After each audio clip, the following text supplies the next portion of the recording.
What is a Google My Business listing? Hi, this is Marlon with the Appliance Experts, and today we're talking about Google My Business listings. So this topic, though, you may be looking at it and you're like, yeah, of course I know what it is. But the thing is, are you taking advantage of it? Are you using it to get more appliance repair business? Now, even if you are, you may still want to take a look at this article that we just wrote. The reason is there's things on there that you may not be familiar with.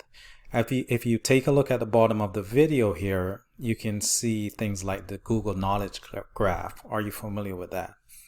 Are you familiar with terms like the Google Local Pack, Google Maps? What's the difference with them?